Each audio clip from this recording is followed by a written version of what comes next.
உண்மையா சொல்றேன். ரூமி சொல்கிறார், பெண்கள் அன்பானவர்கள் இல்லை. ரொம்ப நுட்பமான ஸ்டேட்மெண்ட்.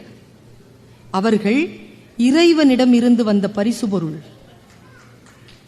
அவர்களிடத்தில் அன்பை மட்டும் எதிர்பார்க்காதீர்கள், அந்த பரிசு உங்களுக்கு வேறு எதையோ அள்ளித்தரும். ஞானிகள் பெண்களுக்கு அடங்கி போகிறார்கள் என்று பேசுகிறான் ரூமி.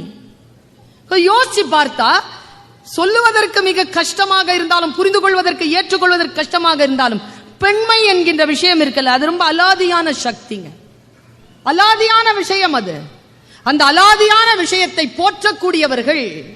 ஒரு செய்தியை சொல்றேன்.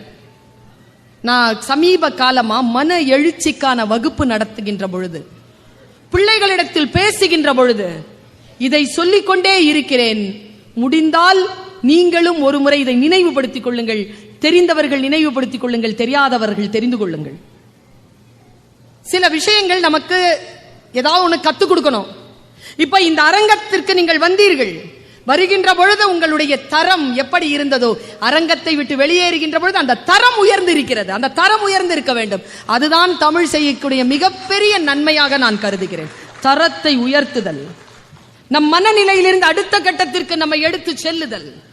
பாருங்க, எப்பவுமே நான் யாரையும் அம்மான்னு அழைப்பேனே தவிர என் அம்மா பக்கத்தில் யாரையும் விட மாட்டேன். அம்மா அல்டிமேட். அம்மா அப்படின்னு சொல்லிட்டு ஒரு பொண்ணை சொன்னேங்க. அவளுக்கு 22 வயசு. இப்போ ஒரு 30 வயசு இருக்கும்.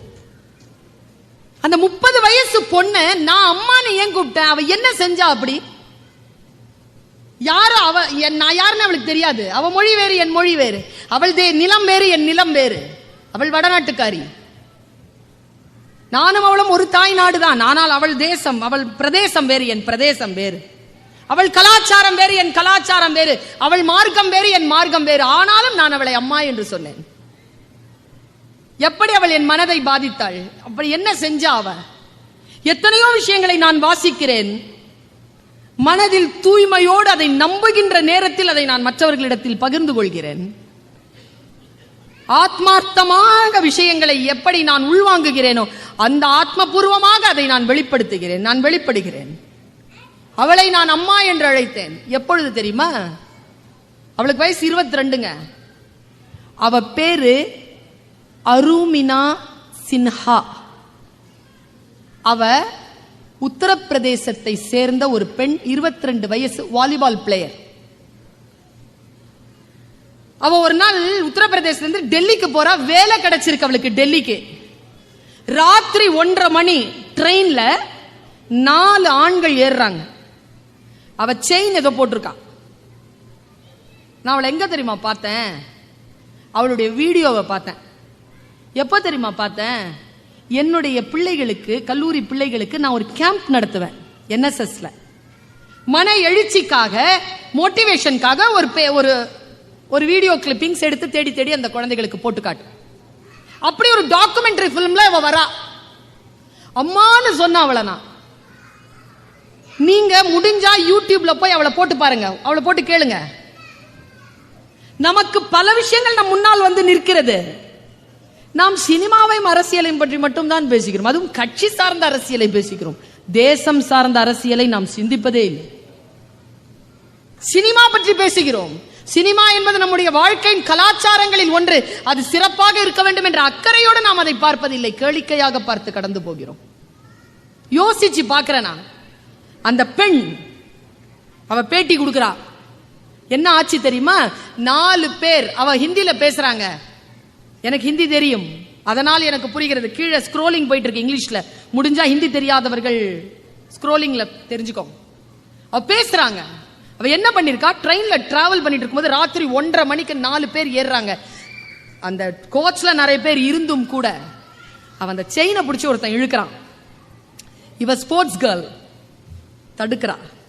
உங்களுக்கு தெரியும் தானே, வன்முறை என்பது நீங்கள் எதிர்க்கின்ற பொழுது இன்னும் கூடுதலாக உங்களுக்கு கிடைக்கிறது.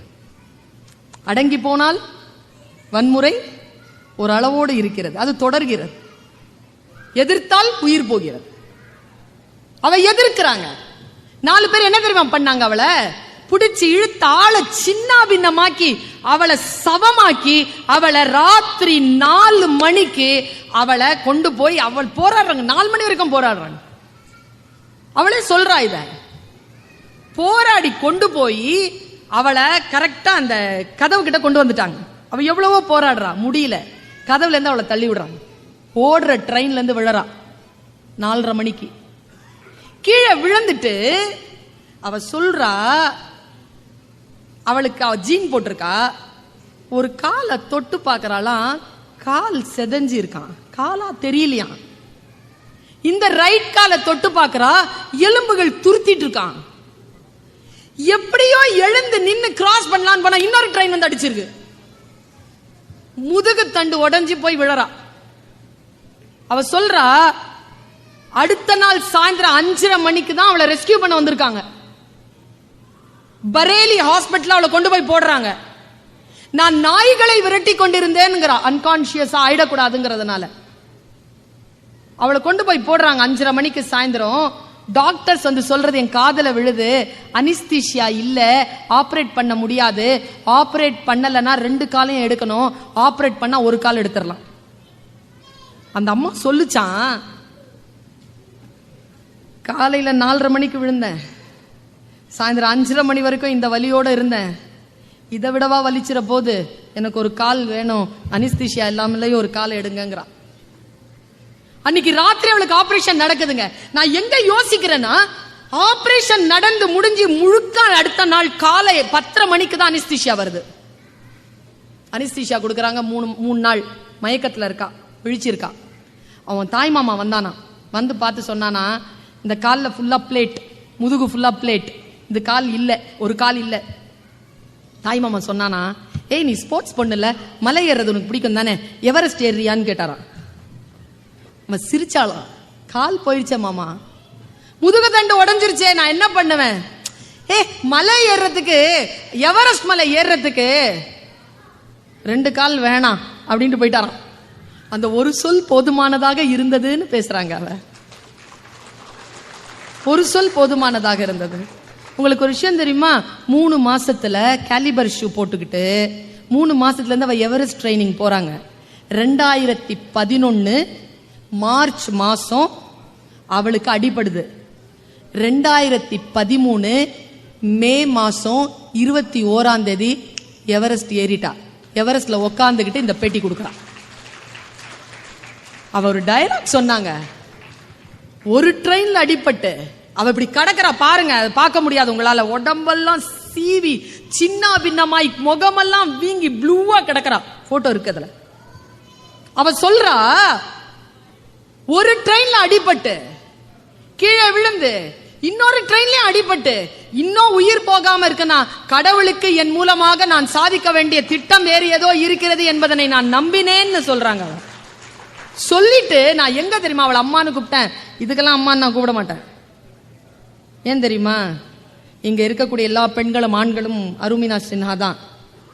நினைச்சோம்னா எவரெஸ்ட் ஏறிடுவோம். ஏன் நான் ஜித்தா வரல, ஏறிடலாம். எந்த உயரத்திற்கும் யாரும் ஏறலாம். ஆனா நான் அம்மான்னு அவளை அழைச்ச அந்த வினாடியை சொல்லிட்டு நான் நிறைவு செய்யறேன். நாம் எல்லோரும் தயங்குகின்ற ஒரு இடத்துல நம்மள அப்படி விடுதலை பண்ணாங்க. அவ என்ன தெரியுமா, அவ அந்த பேட்டி முழுக்க எவரெஸ்ட் மலையிலிருந்து எடுக்கிறா.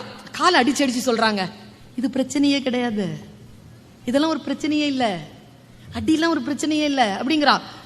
என்ன சொல்லிக்கிட்டே இருக்கா. அவ அடுத்த ஷாட் பார்த்தா, அவ முழுக்க முழுக்க அந்த இன்டர்வியூவை 3 இடத்துல கொடுத்திருக்கா.